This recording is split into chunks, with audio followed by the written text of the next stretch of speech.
Hello everyone. I received a box a few days ago, and it is, as you can probably see from the steelbook here, it is CrossCode. So I want to do a quick unboxing to show you what's inside. So we'll quickly get the cellophane wrap off. And that's the artwork.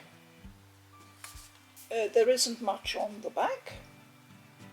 Now you may be wondering, as I did, why the steelbook is loose and it is not inside the box. I don't know, no idea. It came in the cardboard box, just loose, so were they unable to fit it in? Wasn't it planned properly? I guess I was lucky that it wasn't damaged, because the cardboard box had been buffeted quite a bit in the long transit, coming all the way from Europe to New Zealand. Similar with the box itself, I don't know if you can hear it, but there is no buffering or padding inside. The contents in there are not what I would call really well secured. I don't expect any damage. I mean, I've had collector's editions from Strictly Limited before, and I don't think I've ever had anything that was even slightly damaged. But still, it's I always get a bit nervous, you know, when you can feel stuff sliding about. This collector's edition was limited to 1,500 copies worldwide. So there's a slip cover. I'll get that off now. I've got a few notes about the game. I don't know an awful lot about it, but I did have it tagged in my mind to watch out for well over 2 years ago, when I saw there was a demo on PC for CrossCode, and I played it and I thought it looked very promising. So when I heard it was coming to consoles, I didn't really hesitate, and so far all the reviews and feedback have really reinforced that it is a game well worth playing. So it was developed by Radical Fish, and development began in 2012, quite a long time ago. It was a crowdfunding project on Indiegogo. So it's got one of these magnetic flaps that open this way, which is convenient. Ooh. There's a lot of little sticker pictures loose in here. So I just want to show you the inside of the box. I feel that is very nicely done, the artwork here on the inside flap. As you can see already from the artwork, it is pixel art.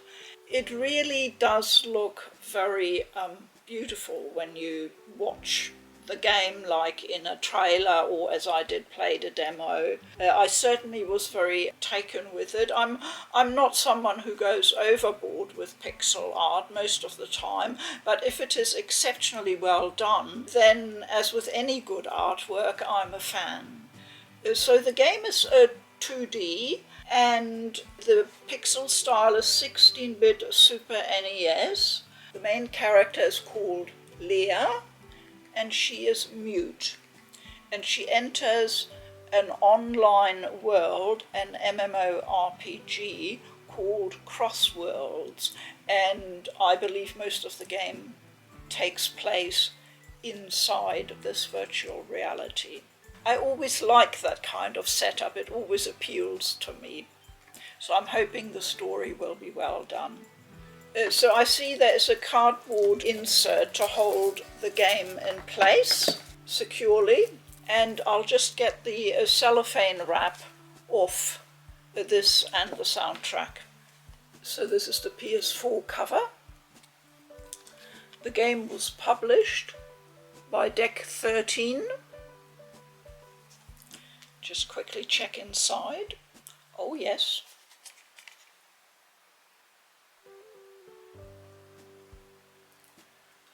So let's have a look. I always like having a little control cheat sheet. I find that extremely useful. If you are like me and play multiple games overlapping at the same time, you sometimes come back to a game 2, 3, 4 days later and you think, oh, just a moment, control scheme, it's just handy having this. It's thoughtful, and I like these sort of touches. And here we have a game manual. It is small, but it says game manual, so let's have a look at it. So the welcome page reads, join Leah on a fantastic trip to Crossworlds, an MMORPG developed by a company called Instatainment with a twist. Instead of a digital world, the Crossworlds are set in a real physical environment, a moon called Shadoon. Players can log into their avatars, which are made out of instant matter, and play the game on this moon. Only a very few real humans are working on Shadoon, mainly employees of Instatainment who take care of the technical support. Help Leah to find her memory. Experience incredible adventures and make new friends to accompany you on your journey. And here, as you would expect, there are the character portraits, equipment is detailed, combat is explained, quests and dungeons are briefly covered, regions and cities, there's an overview, and monsters and bosses. So, a small manual, not a huge amount of depth of information, but it is nice to have. Here is the soundtrack.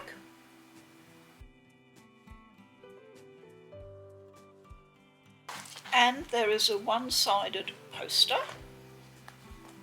And I'll just put that on the sofa.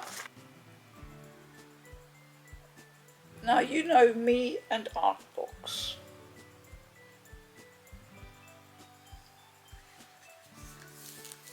Now here's the index telling you what this art book covers.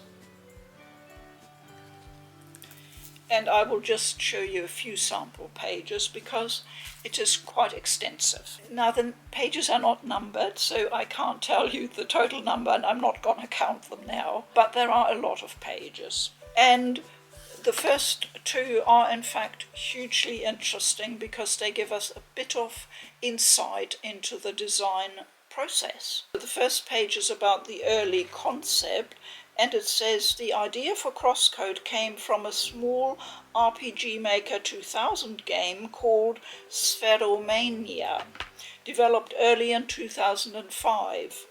This version played more like a small puzzle game, but already featured the bouncing balls mechanic.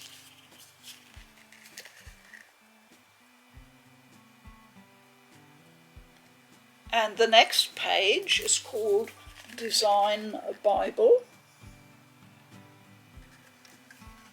And it says, with most developers coming from RPG Maker, we decided to work with the top-down perspective we are familiar with. To make sure the graphics and style of the game are consistent, we created a design Bible that describes exactly how the perspective works, how certain tiles are structured, and how lighting is handled. It shows us that right from the start they were intent on having a very consistent development process. So I'm impressed with that. So here are early concepts of Leah, the main character.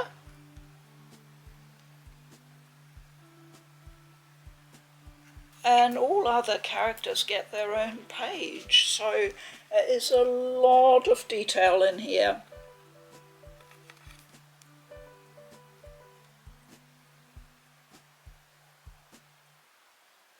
So for people interested specifically in pixel art, this would be a very valuable resource, I reckon.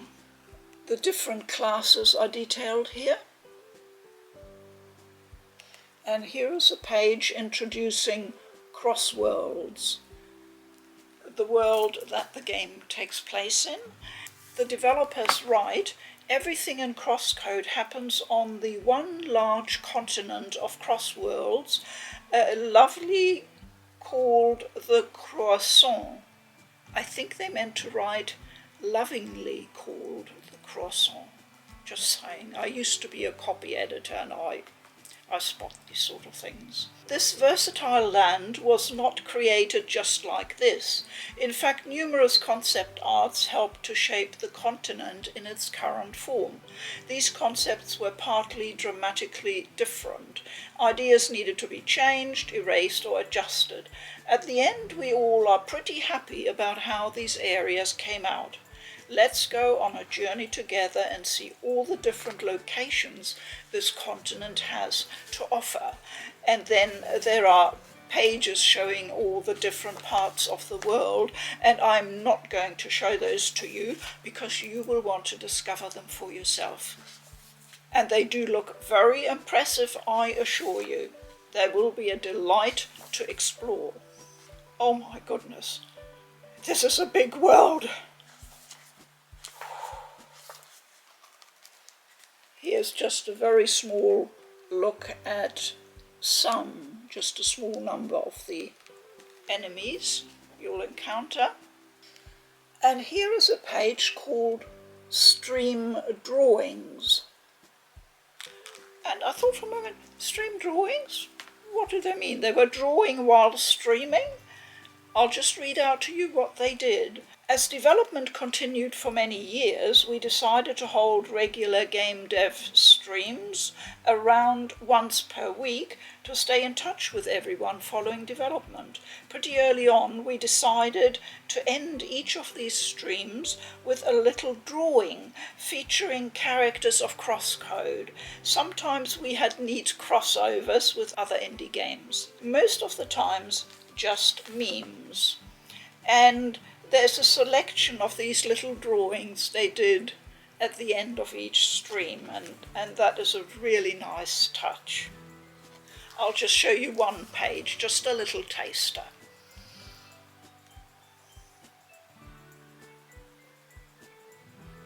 And there's a lot of these stream drawings, and they are very entertaining, I can see. So once you play the game and know the characters, I would say these will be a real treat to look at. And this is the poster artwork that was chosen for the actual poster itself. And all the artists are listed by name at the end of the book. I like the smaller format of the book. It's not too small. It's just the right size to showcase pixel art.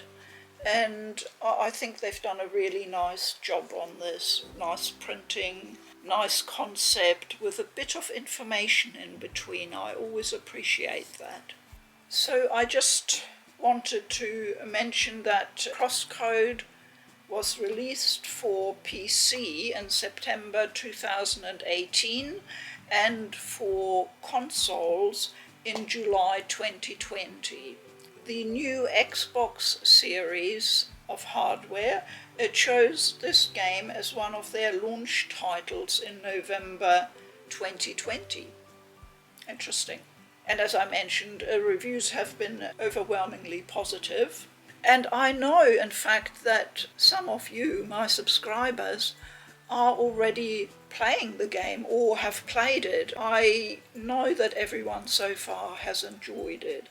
I believe it's quite a long game, and it does get quite difficult. There are puzzles involved, quite a lot of them, I think, and they get quite tricky. So, you know me and puzzles, so I will do my best, as I always do. That's all I can say. But I do look forward to diving into this world once I've finished my current playing projects. There's a little keyring here. Loads and loads of little pixel art stickers. This is Leah, other characters. There's a lot of them.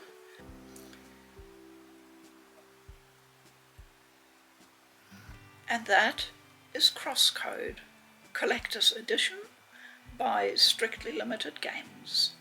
A very beautiful, nicely presented edition with lots of good stuff. And the main ones, as always, for me are art book and soundtrack, and those both have turned out very well. The box itself is very nicely designed, and there is a poster. What more could I ask for? I'm happy with it, and I'm sure I'll be very happy playing the game. I will let you know how it goes. Thank you very much, as always, for watching. Please keep well. I'm Food for Dogs. Bye-bye.